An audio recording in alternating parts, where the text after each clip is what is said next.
Well, hello and welcome back to The Lamppost Listener. My name is Daniel, and this is a podcast where we usually journey chapter by chapter through C.S. Lewis's Chronicles of Narnia. Today, however, I am joined by Dr. Justin Ariel Bailey.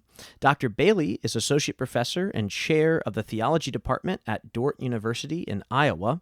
He is also the author of Reimagining Apologetics and Interpreting Your World. He is also, on top of all those things, the host of the In All Things podcast as well, which you can find anywhere that you find podcasts as well. Dr. Bailey, welcome to the show.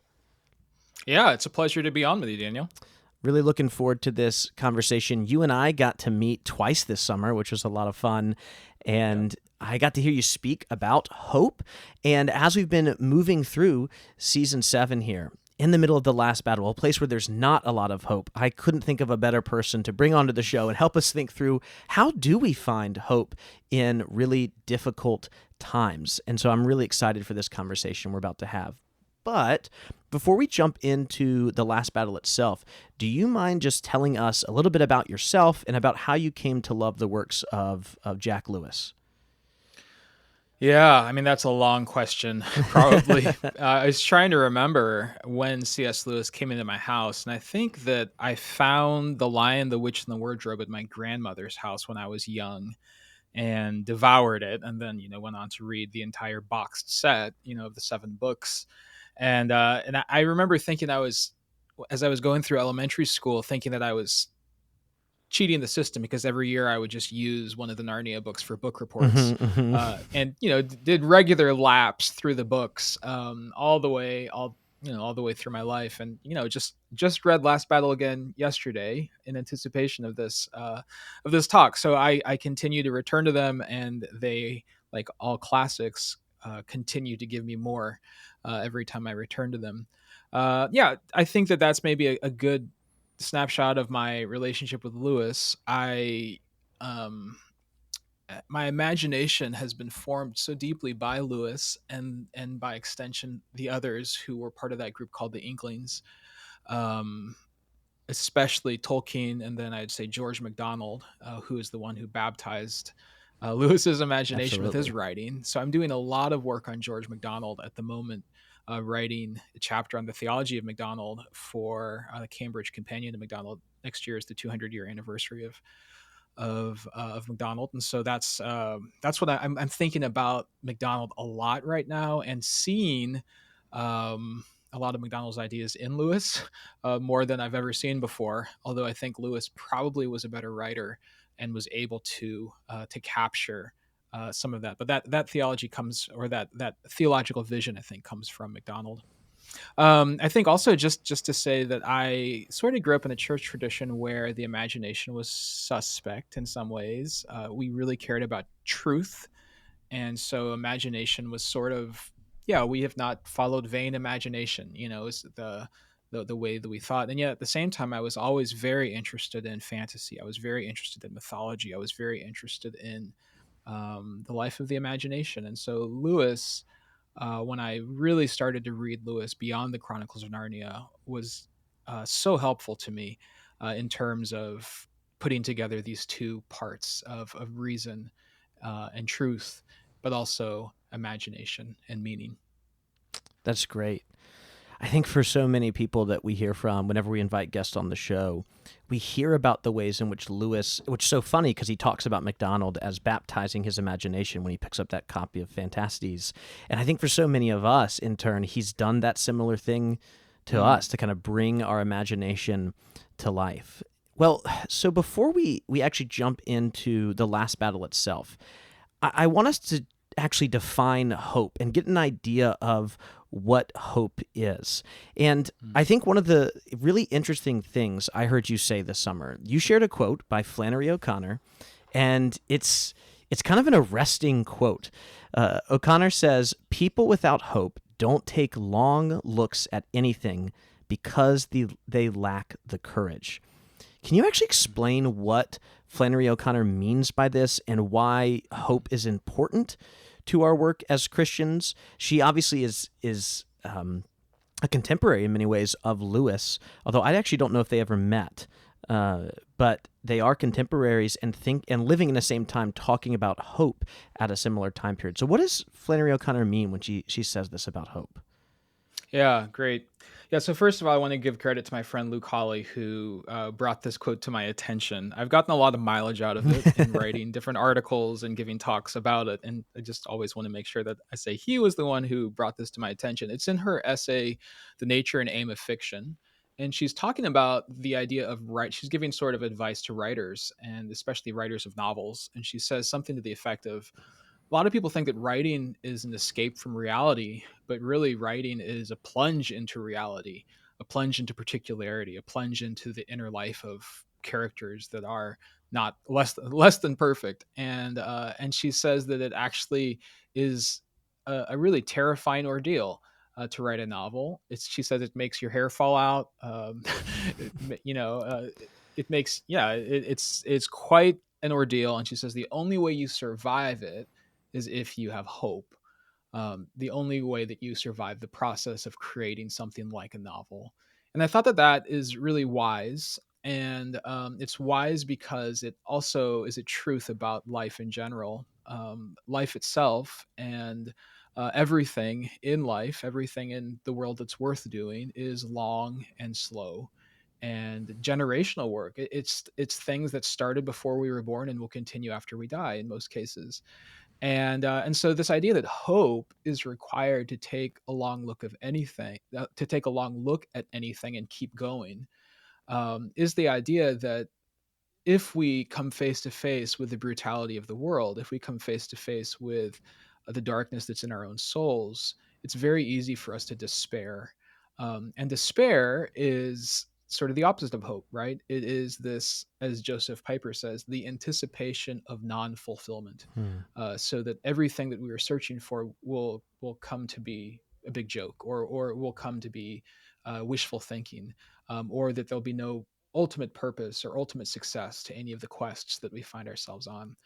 And there's lots of ways in contemporary society where we take long looks at things, but we're more like Saruman, looking into the Palantir, Mm-hmm. who only sees what the enemy wants him to see.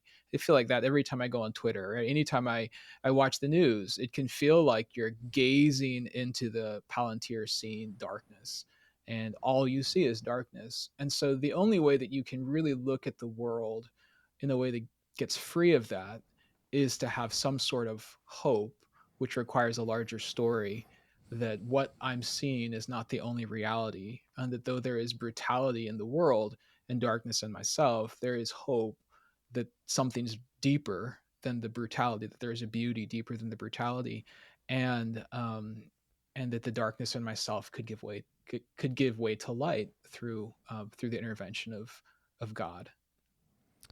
There seems to be this interesting contrast for any of us who haven't heard you explain that before, haven't you know taken a deep dive into this idea of hope, where when we come across, you talk about the news, Twitter, whatever it is, we think that hope is almost these things, the darkness, what you see on Twitter, right, or the literal ending of Narnia that we find in this Mm. book. It feels as if hope is the absence of those things, and some of what you're helping us realize is that hope is actually very present, or can be very present, in those difficult things. I think often I feel, I'm like, well, I'm just going to not look at the news at all. I'm just going to completely tune out because it's impossible for me to be hopeful Hmm. if I'm, scrolling these feeds or whatever. And Hmm. what is actually appears to be the truth is that actually says much more about me and my hope than it does about the outside cultural world. Hmm. And so that's a little bit convicting for us to hear. Mm. Yeah. If I can talk about Tolkien a little bit Oh, more, please do. because I also love Tolkien. He has in one of his stories this distinction that he makes. It's a conversation between Finrod, the high elf, um, and a wise woman, and they're talking about hope. And at one point, he asks her, "Have ye then no hope?" And she says, "None at all. The elves last and we die, and we know not what comes after." And he says, okay, well, that is one thing that we call hope, and we have a word for that as elves, and it's amdir, Hmm. and it means expectation. It's when you can sort of see how things could get better, right? It's almost like a assessment of probabilities. And you say, okay, I know we have more on our side than on the other side. So you think about, for example, when Tyrion is counting the number of fighters he has to go against the Kalermine army before they get reinforced. He's considering, how are we going to die now, or are we going to die in the next battle, right? Hmm. So there's this sort of expectation of success. And then there's also a kind of hope, though, Finrod says, called Estelle, which is the name for Aragorn Hmm. also. And this Estelle is a trust that is not rooted in a calculation of probabilities, but it's rooted in the nature of the world, and the sort of place that this Middle Earth is. And it does not rest on our ability to see.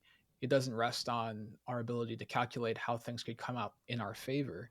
It rests on a conviction that the creator of the world will not abandon it to destruction or to corruption.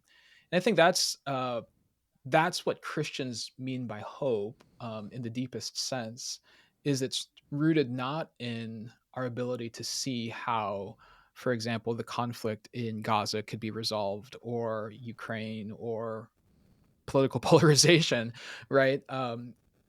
Certainly, we seek to have expectation, we seek to take action, and to pray towards resolution of things in this life. But our deepest hope is not really founded in our ability to calculate, right? And to see, and to predict, and to project. It's rooted in a promise, a sense of promise and trust that the creator and redeemer of the world will be found trustworthy. And though we might die, ultimately, he is making all things new. That's really well said. One of the things that can be difficult about that truth, though, is, and maybe I'm just speaking for myself, but I have a belief that there's more people like me out there, and that's that the first bit of hope you talk about, the one about calculating and thinking through and kind of going through all the probability, is the one that I tend to rely on more. Mm. And the hope in something transcendent, some truth about the universe that exists, whether I believe in it or not, or whether I Yeah. trust in it or not, is there. That one seems harder for me to latch onto. Sometimes, depending on my mood, if I'm being cynical, that feels like a naive thing to believe, right? Or it just feels like my imagination isn't strong enough to fully grasp Hmm. that. And we see that in some of the characters here. Tyrion actually does a great job of displaying some of this, but some of the other characters have a harder time, Eustace and Jill among them. So here in this book, in the last battle, we see the decline of Narnia all throughout the first, 2/3 of the book. Things continue to get worse and worse, and our characters try their best to simply cling on to the hope they find in Aslan Mhm. and in his promised goodness, even though there doesn't appear to be any actual goodness in that moment. And for us as Christians in the 21st century, there's a lot of voices in both the Christian world and also in the secular culture, right, that can make us feel hopeless. I mean, how often do we see people referring to this time as the age of anxiety, right? Mm. So, how do we cultivate that second type of hope, that hope in a transcendent truth that exists outside of any calculations that we could possibly do? How do Mm. we cultivate that in our own lives? What should we be doing, and is there anything we should be avoiding? Yeah. Yeah, it's a great question. So I think two things right away that we need to reject. On the one side, we want to reject what I would call cheap hope. So Bonhoeffer talked about cheap grace, right? Which is grace, that we give to ourselves. It doesn't require us to change or to repent or anything like that. And I think there's also cheap hope, which is maybe this vague optimism or wishful thinking that thinks that everything's going to just work out with little pain to us, Mm-hmm. no tears required. Um, you know, this is the hope of cliche, where there's something true about it, but it's gotten flattened from the context in which it becomes meaningful. And so I think on the one hand, we need to reject cheap hope. And I think you see that, in the last battle with characters who know that they might die and are ready to die. Um, I'm thinking of when they're trying to avoid going into the stable door. But there's this line that they say, "But we are between Aslan's paws." Hmm. We are still in his hands, so to speak. And so their hope is not a cheap one that does not require them to put their life on the line in terms of being willing to suffer and even to die. The second thing I think we have to reject is the other side, which would be the hubris of despair. Despair is also a form of pride because you think you know what's going to happen, Hmm. right? Hmm. So Gandalf says, "Even the wise do not know the end. Do not know all the ends." And I think that's the sort of same posture that many of the characters in Narnia have as well. They know what their duty is. This is very George MacDonald. You know what your duty is. You do not know what the outcome will be, but that does not stop you from still acting virtuously. Um, because to not act would be to give into despair, would be to um, embrace the hubris of despair, which you see in other characters. I think especially in Tolkien, you think of um, Denethor, Mm. who burns himself on a pyre rather than facing the army that he knows he cannot defeat. And so I think that's the second thing. So on the one hand, we have this sort of cheap hope, wishful thinking. On the other hand, we have a rejection of the hubris of despair. A third thing I'd say that I think is really important, and then the talk that I think you saw me give this summer, I talked a lot about this idea um, of joy, and joy is very closely connected to hope, because it when we feel joy, or when we embrace joy, we acknowledge the fact that the despair is not the deepest reality. And so I have this phrase, "just for the heaven of it," right? We act Hmm. just for the heaven of it. There's things that we do, um, you know, just because of how joyful it makes us feel to do it, right? Just, why do we blow bubbles with our children? Why do we build sandcastles at the beach knowing that the tide's about to take them? Oh, we do it just for the heaven of it. Because heaven in the Christian view is this world of joy. And so we pursue practices of obedience, yes, but also practices that testify to the fact that the darkness is not the deepest reality. And then the fourth thing I'd say is, just maybe even to lead into some future conversation, is we remember the story we're in. We have hope because we have history, right? We know, if we're going to trust this God, if we're going to entrust ourselves to this God, or to use the story, if we're going to entrust ourselves to Aslan, we need to know the history of what Aslan has done. Why is he trustworthy? Why should we think that he will be a certain way towards us? In fact, I mean, um, the central conflict in the last battle is, what if Aslan is different than we thought he was? What if he actually, when he shows up, is other than all the stories that we've been told? What Hmm. if our history is wrong and therefore our hope is wrong? And Tyrion and Jewel say it would be like the sun rising and it's black. And I think that's part of the story, is the history and hope are integrally connected, so that we look to one to enrich the other. And this idea of stories is directly related to that very first question I asked you with Flannery O'Connor and her explanation of hope. And then we see that play out in the last battle. And you alluded to this with Tyrion, with Jewel. Neither of them have ever met or seen Aslan. This is a different Mm, experience than Jill and Eustace have in this book, because they've been with Aslan, right? And mm, yet, when you put these four characters together, right, Tyrion, Jewel, Eustace, and Jill, the hope between the four of them is really indistinguishable. It's not like, Jill and Eustace are pulling Tyrion and Jewel along. Of, look, you've got to trust us. We've seen this work out. We've been there. mm, We know we can trust this because of our own anecdotal experience. mm, Instead, Lewis writes all four characters to have the same hope. And in fact, there's a few different conversations where it's Jill and Eustace who, almost because of their past experience with Aslan, have a difficulty in believing, well, this is so wildly different than what we've experienced. How mm, can this be true?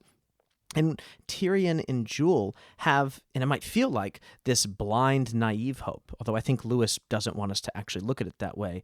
They have this hope because they go back to these stories of Aslan. They remember the stories that have been told for over 1,000 years now, since Aslan first appeared to Frank and Helen and Diggory and Polly, and then again Mm-hmm. to the four Pevensey children. And they go back to these. They rely on these previous encounters, even encounters that they themselves did not have, but that were told through stories, and, as you mentioned, have become their history, right? Yeah. As the foundation of this hope. And so, what unique role do stories play in the cultivation of our hope? Yeah, I love this question. And it makes me think of so many things at the same time. So let's see if I can sort out some answers here. So first of all, that's a really insightful point about Tyrion and Jewel not having encountered Aslan in the same way that Eustace and Jill have. It makes me think of a passage in First Peter where he says, "Though you have not seen him, you love him, Mm, and though you do not see him now, you rejoice." And the depth of love that Tyrion and Jewel feel towards Aslan, and in fact, all of the Narnians who have not seen him and yet love him. I think if there's something about whether we want to call it a worldview or a faith tradition, that you enter into this imaginative tradition. You enter into this way of seeing and feeling the world. And I think that that's what stories give us. I also immediately thought of, because you mentioned Eustace, that great line of when Eustace is becoming a dragon. And it says, he hadn't really read the right yeah, stories. exactly. He didn't know that you don't fall asleep in a dragon's cave having dragonish thoughts. If he'd read the right stories, he would have known what to do. And the way that stories form our moral imagination, but also give us a sense of who we are. In the last battle, there's two, maybe three particular occasions where I think this really works. First of all, when Tyrion is tied to a tree, he begins to remember all the Hmm. stories of Aslan's intervention, and especially through the children in the story. And so he's remembering who Aslan is, because it's just his entire faith has been challenged by what's happening, right? With Tashland and the false Aslan, and it's through remembering the stories that he's actually transported into another world, one in which ultimately moves the story forward. The second thing that I thought of was there's this great moment. I've been thinking about this quite a bit actually, where Jill and Jewel are walking together on their way to the stable, and Jill says something to the effect of, "Wow, I wish it wasn't always bad in Narnia. I wish that all of these." Every time we come in, we never have the time just to enjoy the beauty of this place or the people. We always are fighting off a witch, or something like that. Exactly. Yeah. Yeah, and Jules says, you only come whenever there's this major crisis, Hmm. but there's all of these long, good king after good king where nothing really happened. And it's sort of, but the fact that nothing happened is just ordinary flourishing, right? And I think a lot of times we have a tendency to read history by, well, this is McDonald again, by the light of a burning house, rather than by the light of the sun, and to forget all of the ordinary flourishing that happens in people's stories, people's everyday stories.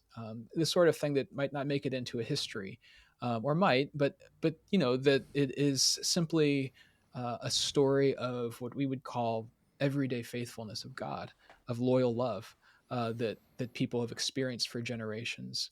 Though there is lots of suffering in the human story, there's also lots of ordinary flourishing, ordinary moments of joy. And I think we are wise to remember that as well. It's not always either fast or a feast or famine. There's also daily bread, right? There's just ordinary goodness that we experience in life. And then the third thing I think of is, well, this is maybe ahead of where you're going, where you are right now in the last battle.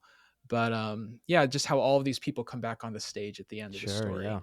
all of the great heroes. And when this was my favorite Narnia book when I was a kid. Not It's not anymore. My favorite now is Silver Chair. But when I was a kid, this was my favorite book, and one of the reasons it was my favorite book is when they get to the end and all of the heroes come There's all back, there. right? Yeah. Yeah, they're not lost to us either. They are all together, right, and held together by the story. I want to go back to this idea of kind of just ordinary flourishing. as a way of understanding hope, and even just as thinking about how we tell stories. This is something for those of us in the classical education movement and trying to embrace this tradition of educating and teaching children. One of the conversations we've had, especially, I spend most of my time with younger students, and as we think through curriculum, one of the things that has just, and we're not the only people thinking about this at all, but this is just the context I'm in. As we were thinking about, think about how we teach history. It is, this is not, I'm not saying anything that most people don't already know, but we tend to just teach the conflicts, right? American history, begins with European exploration and all the conflict there. And then we get to the conflict of like 1607, 1620. And then maybe we'll get into the Great Awakening. There's a wonderful, like, beautiful time when everybody was a Christian and things were perfect in America, right? And then we get to the Revolutionary War and what happens right after that. Well, the War of 1812. And then right after that, the Civil War. You might get into the Mexican-American War. And we just teach it through this lens of conflict after conflict.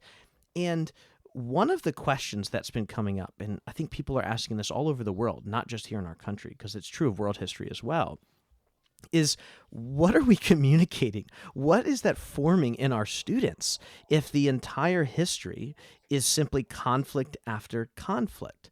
Now, there's some things that might communicate that are true, which is humans are sinners, and that is true. I do want my fifth and sixth graders, right, to know that humans are sinful, but I also want them to know that they're made in God's image. And if I'm simply teaching war after war after war, there are heroic moments in war.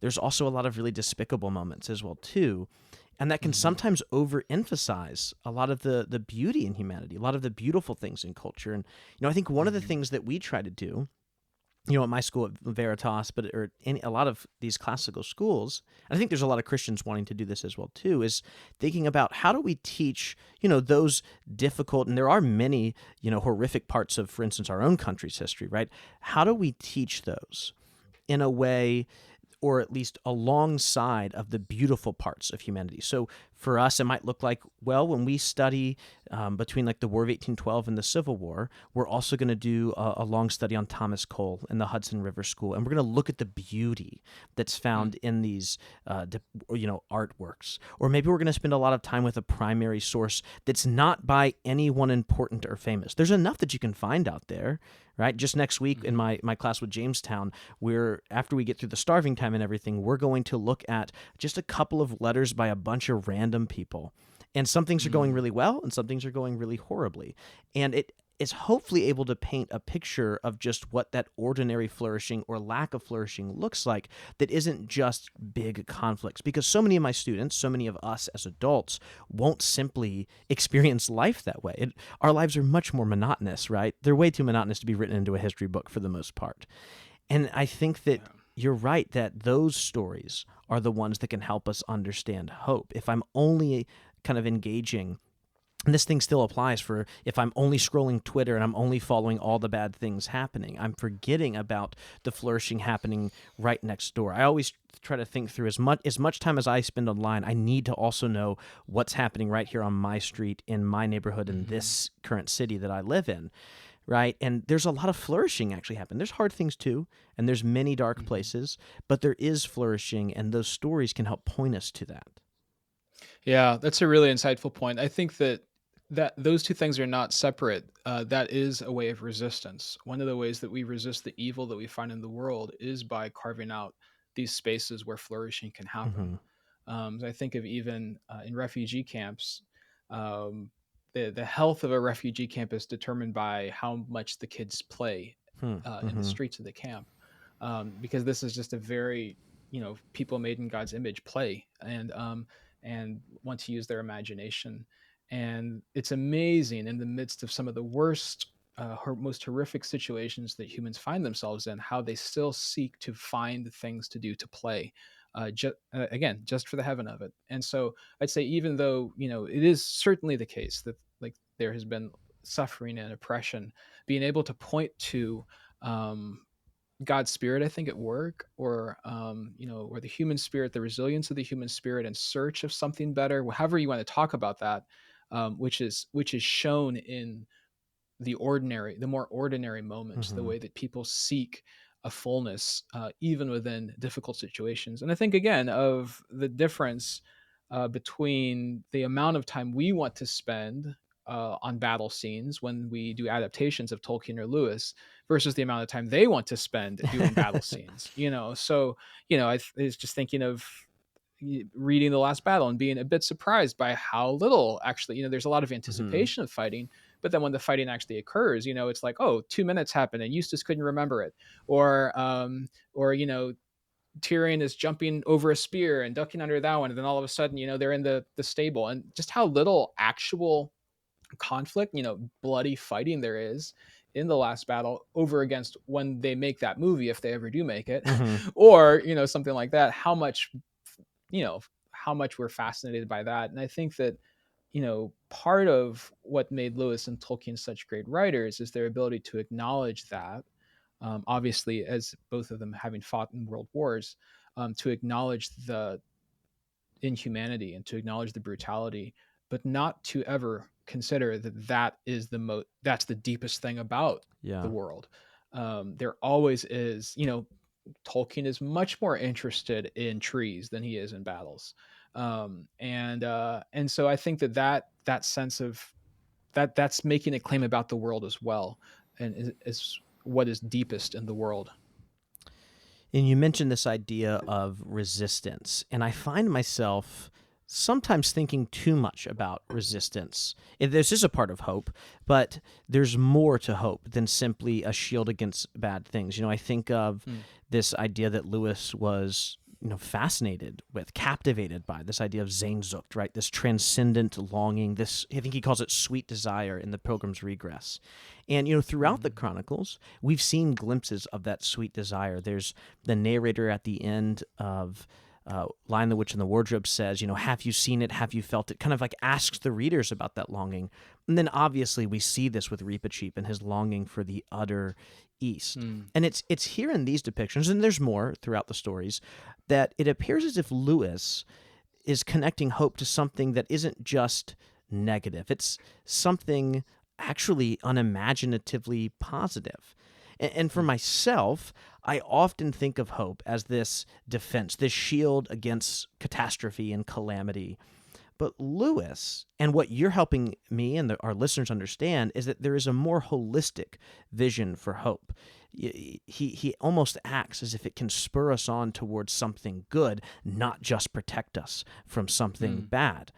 And Mm. with that view of hope in mind, I think one that we've been able to understand better in these last 30 minutes together, how can we then take that hope, and how does that hope give us a better understanding and then application of the gospel of Jesus Christ? Yeah, wow, that's a deep question.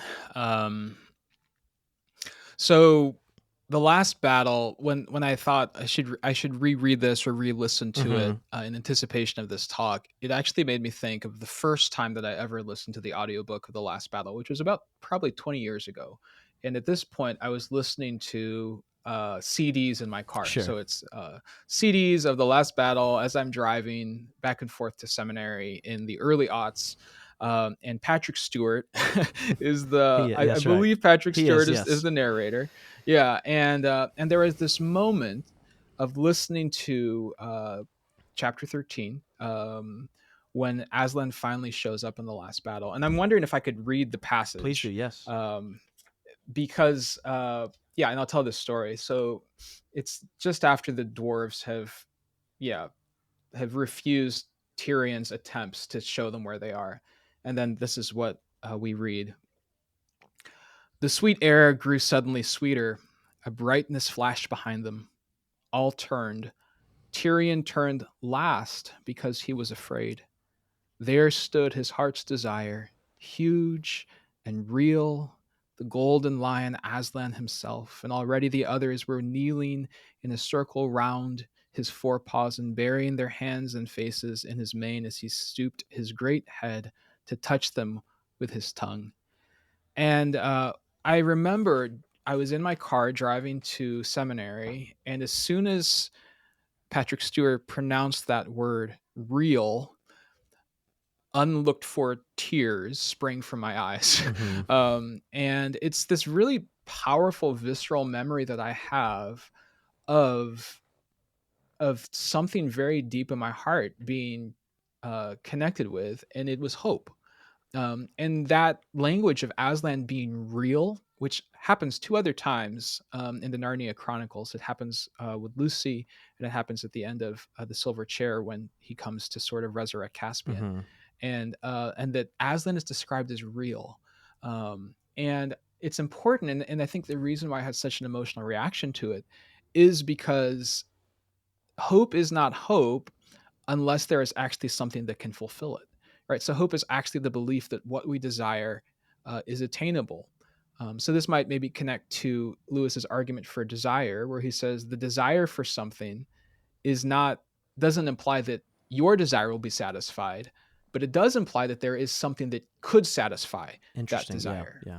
right? And so that sense of of Aslan being real, that this is not just a story, that it's not just, Tyrion has never seen him before, and it's this moment where Aslan is huge and Aslan is real. And so it's that sense of satisfaction that one day faith will be sight. There's also this phrase that is used in the last battle that Jewel uses, where he says something to the effect of, "This is my country. This is what I've been looking for all my life." And that phrase also appears in Lewis in Pilgrim's Regress. Mm-hmm. It appears in Psyche, Till We Have Faces. The sense of us looking for something all our life, longing for something and never quite finding it. But if we never find it, there is a sort of emptiness to it, right? And so hope, ultimately, what gives hope its power is this real thing, this real object, this real person that can ultimately fulfill it. So I could say a lot more about that. I think Weight of Glory is another place where he kind of goes into this idea where we either look to physical things to satisfy it, like Turkish delight, or we write it off as nostalgia or adolescence. Think of the dwarves who Yes. refuse to be taken in, Or Susan herself. or Susan. Yeah, we could talk about Susan. Yeah. I was thinking about that earlier today, because we don't know how her We story don't know how it ultimately will ends end. exactly. And then ultimately, though, the third option is hope, is to actually believe that there is something that could fulfill this deep longing, something real, that could fulfill this deep longing. And though, as Lewis says, I have no guarantee that I will be one who receives it, that it does exist, and that some men and women will. And so I think that that's that sense, that the hope that there is this real thing in the future that exerts this gravity on our hearts that pulls us forward towards it. So there's this good thing that pulls us forward. So on the one sense, we have this history that pushes us forward. And on the other sense, we have this hope. Both are real, and they push us and pull us towards the good. That's great. This dichotomy between history and hope. I love that idea. I think so often a lot of us find ourselves only latching onto one or the other. And I don't think they actually, and what you're saying is they don't need to be mutually exclusive. I do think, especially as Christians, we kind of tend to fall into traditions or camps that probably uplift one higher than the other, to the detriment of the other, where maybe some of us focus too much on hope, right? There's death isn't bad. It's just God needing another angel. There's nothing, right? And or there's other sides that view everything as just the history of all of the calamity and destruction that humans have caused as sinners, without focusing on the hope that's there as well. And I think many of us, myself is maybe chief among them, it feels very torn between those two. I think I am at least decently enough versed in a lot of the Christian culture in the world that I don't feel myself in any one camp for a particularly long time. I just oscillate between those two, where I'm overly focused on hope, and so therefore I completely try to cut myself off from either history, or I'll say, well, I'm taking a sabbatical from all news. I'm never going to read the news. I'm going to be completely ignorant.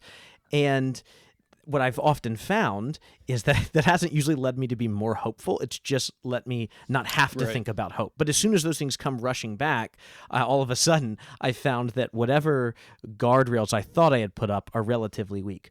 And juxtaposed with that, I sometimes will overly focus on the history, the stories, and I think mostly of the negative stories, where I just think about, well, humans are just absolutely the most despicable. I grew up Presbyterian, and so this is very Yeah. much was a part of my upbringing, where I just thought about how incredibly awful, what the depravity of human beings is, and it continues to be, without thinking about all of the wonderful things God has done despite that depravity.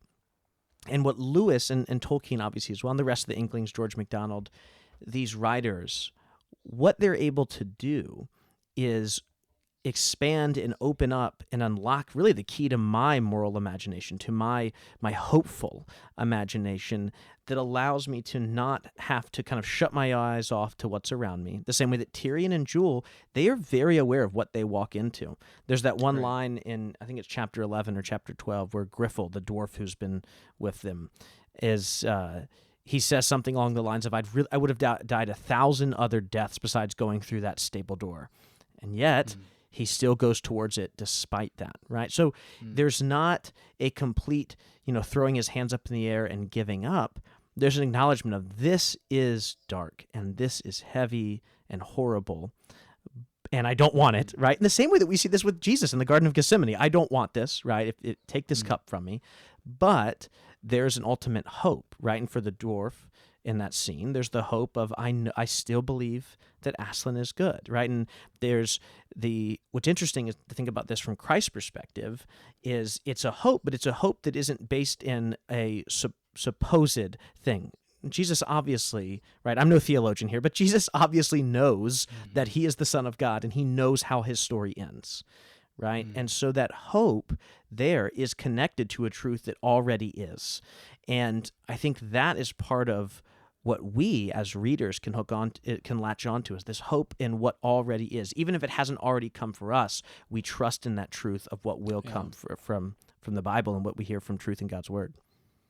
Yeah, that's the other connection between history and hope, is that um, Peter says that our hope is grounded in the resurrection of Jesus Christ from the dead. So that's our history. That's something that's happened in history, that anchors our hope that our resurrection will also occur, right? And that the renewal of creation itself will occur. So I also thought of a line in Lewis's Screwtape Letters, where he says that Satan's kingdom is never more threatened than when a person looks up and sees no evidence of God's favor, or God's work around them, and still obeys. That's true. And of course, the best example of that is Christ on the cross, who says, my God, why have you forsaken me? Nevertheless, he says, into your hands I commit my spirit."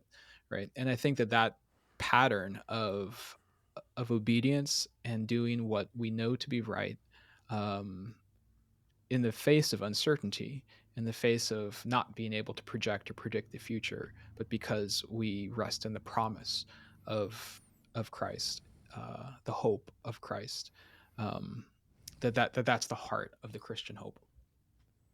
That's a great place for us to end this discussion, at least for now, right? With this hope and relating it back to Christ on the cross, because that is the gospel right there, right? His death and resurrection is our hope. And I think that's a great place for us to end this discussion. So, Justin, thank you for helping us think through this together, because this has been a wonderful way for us to kind of end our time in Narnia, as Narnia itself is coming to an end, with so much hopeful things in the future. Yeah, it's been a pleasure. Well, Justin, for any of our listeners who'd like to support your work or purchase any of your work or just hear more from you, where can listeners find any of that at? Yeah, so I have a website, pjustin.com, like Professor Justin or Pastor Justin. It's sort of an old site. pjustin.com, that has all of so some sermons. It has things I've written. It has links to all my books, to the podcast. So that's the best single source. But my books are on Amazon. They're anywhere that you can order books. And then the podcast is In All Things, and that is a podcast where I talk to a lot of different authors whose work I'm reading, and sort of curating a reading list for listeners around three themes. One theme being retrieving the Christian tradition, and second, reckoning with sin, reckoning with our depravity, and then third, renewing our imagination. And so I try to give a good mix of authors who are writing on those three themes, who I think can help us both, look at the injustice and darkness in the world, but also have an imagination that looks beyond it, and also put our roots deep in tradition. So that's what In All Things is. And yeah, would love to hear from people listening to it. And two plugs that I'll also just give for you is you have a great, I don't know if it's about monthly or so, but an email that goes out called Stronger Spells, which is really fun. You talk about some of just the things you're enjoying. And what I love from someone like you who's an academic, who's an author, is there's a lot of very academically related subjects, and then also like the TV shows you're really interested in. And you've done a great job in a lot of your work of making sense of all of those things. I think in a similar way that what Lewis has done, where you take very heady, high-level academic things and you make them palatable and easy to digest for the lay people or the non the non-academics right out there. And I think this was really well done. And this summer I read Interpreting Your World, which is a fantastic book. You looked at kind of 5 different lenses that we can look through, look at our world. And in that book, I found one of the things, just to compliment you on, that I loved about it is you looked at our world with this hope that you talk about. There's a lot of times where it seems like you could have been polemic, but you rightly chose to kind of consistently be graceful in the way you looked at various different aspects of culture, sometimes ones that are quite contentious in either the Christian world or the secular world, and consistently kind of upheld let's listen, let's be hopeful in others, in both Christians and non-Christians alike. And it was a really helpful way for me to think through these 5 different lenses of interpreting the world around us in a way that I think softens our hearts to see the way that God is at work through these different lenses. So I want to just thank you for that book. I think a lot of listeners will really benefit from it. Oh, that's very kind, Daniel. Thanks so much for saying that. All right, well, before we go, we want to thank our patrons who make this show possible over at patreon.com. If you'd like to support this show, you can listen to a bonus episode every month alongside some other rewards.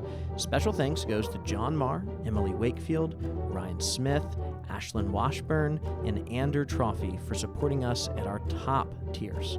If you have any thoughts about this conversation that you'd like to share with us, you can email us at thenarniapodcast@gmail.com or leave us a voicemail at 406-646-6733. You can also find our previous episodes, links, and book information, like the books that Dr. Bailey has written, at lampostlistener.com. Thank you for coming along on this journey, and we will be back next time.